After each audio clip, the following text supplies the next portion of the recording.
What is good, guys? Welcome to the first edition of Horror October, the start of the new season 2020. Horror October is here, and it is day one.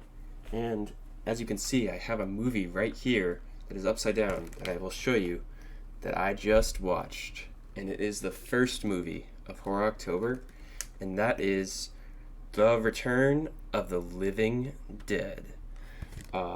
Man, I am so fucking glad I watched this movie. Like, I missed out on this movie last year. I don't know why I didn't watch it.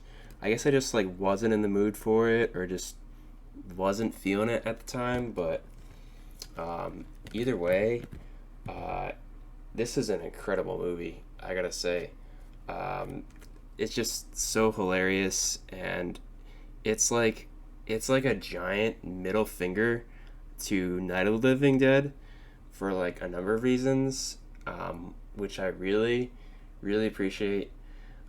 Because I'll just get into it because I really want to talk about why this film is so amazing.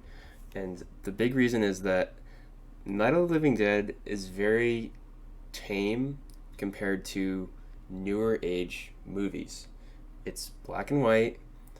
There's not really any violence, not really any blood. It just like hitting people, like bashing into windows, basically.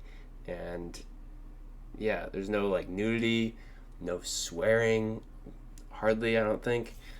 And it's just a very like tame movie. I'm not sure if it's rated PG, but it feels like it should be because that movie was not scary at all.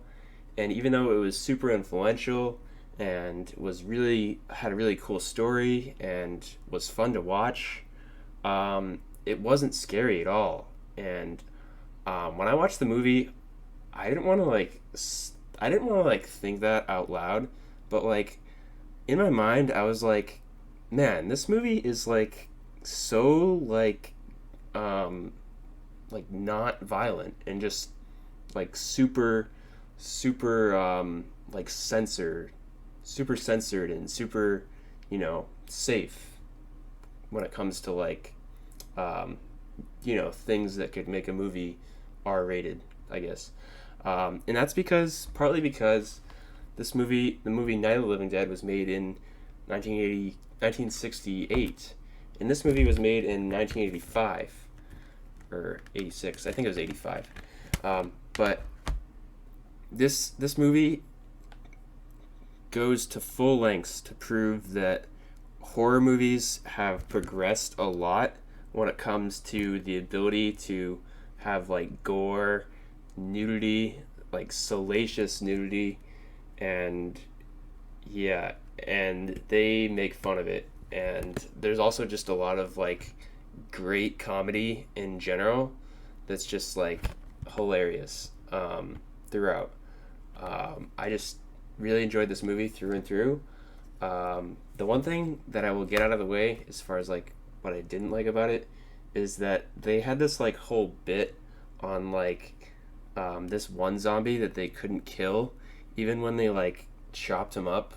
They just could not kill him, and his like body parts were like still moving around, and like I guess it's like their way of saying like, oh yeah, fuck that stupid shoot the brain it dies concept. Like they're still gonna be alive. Like they're already dead, so they're still gonna be living. That's like their whole, I guess, like spin on it.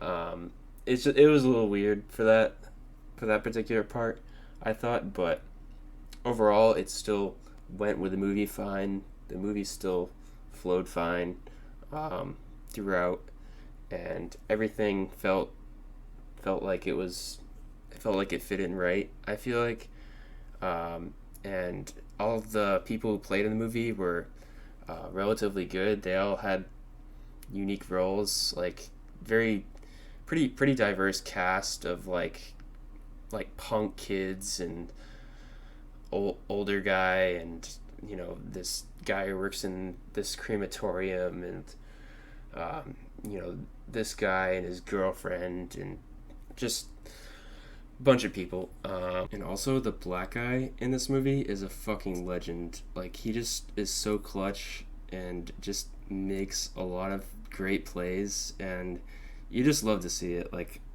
I love that the black guy didn't just like die early like the trope says he would. Like, he actually like makes some great plays, and it's super entertaining. But yeah, there's just like a lot of like amazing parts as far as like all of like the violence that ensues and what these people do to try to survive. And like in the mix of it all, you have like an amazing score that's like completely like encompassing of like the 80s, as their way of saying this is the 80s, this is how we do it in the 80s, not the 60s. And like there's like so much nudity in this movie, um, also as a way of saying fuck you to the 1968 version. Like one of the characters, well, it's like the only nude character really. Well, there's like a nude zombie, but that's kind of weird.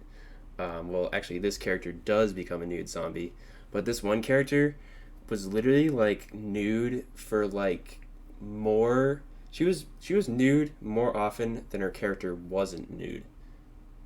That's how crazy it got. It was like ridiculous amount of nudity for this one character, and like they had like a full like they did like a full like body shot so you could like see everything. Um, yeah, it was crazy. Um, this movie does keep up with the tradition of um, not having a good ending, which honestly was like fine, because by the end of the movie, I just like I kind of like was not attached to how the movie would end. I was just enjoying the ride, like, and I think that's like probably what they intended, is just for you to like just have fun and just enjoy the experience of what you're watching, which I did. So it wasn't like, oh god, why did it end like that? But it was a bad ending, but it didn't make the movie bad, I guess. But it was kind of funny how it ended anyways. um, Basically a nuclear bomb goes off, to save everyone. I guess it's kind of getting away because the zombies didn't get out, so that's good. um, but it's just funny, like the guy was like, oh, why didn't you call us sooner? And like he didn't think to call the number because it was the army. But like you realize like, oh, if they had just called the army, they would have fucking, you know, annihilated like the one zombie that got out, and then, or like maybe two, and then it wouldn't have been a problem like it was, where there had to be only 4,000 casualties. Like all right. One of the songs in this movie, is called Party Time, and it's actually a song that's featured in Call of the Dead, the Call of the Dead intro. And it's just such a good song for zombies. And I love the fact that it's here along with Call of the Dead, because it's just like an amazing fitting zombies track. Um, it's got like a weird like hair metal vibe to it, but it was just it was just like really fitting, for this time period. And I think that's what they're going for. They're going for this whole vibe of this is what an 80s zombies movie would look like, um, if we were allowed to do all this crazy stuff. And they succeeded at it. They bring, I would say, the essential zombies movie of the 80s. It's like the zombies movie of the 80s. And it's super good. But yeah, I'm glad I watched it. Maybe I'll watch, some other zombie movies. We shall see. But yeah, either way, that's going to be it for my review. I hope you guys enjoyed it. Be sure to subscribe. I'll be releasing these videos every day for the month of October. And leave a like if you enjoyed it. And I'll see you guys in the next one. Oh yeah, and I gotta rate this film also. I'll rate it a 9.7 out of 10.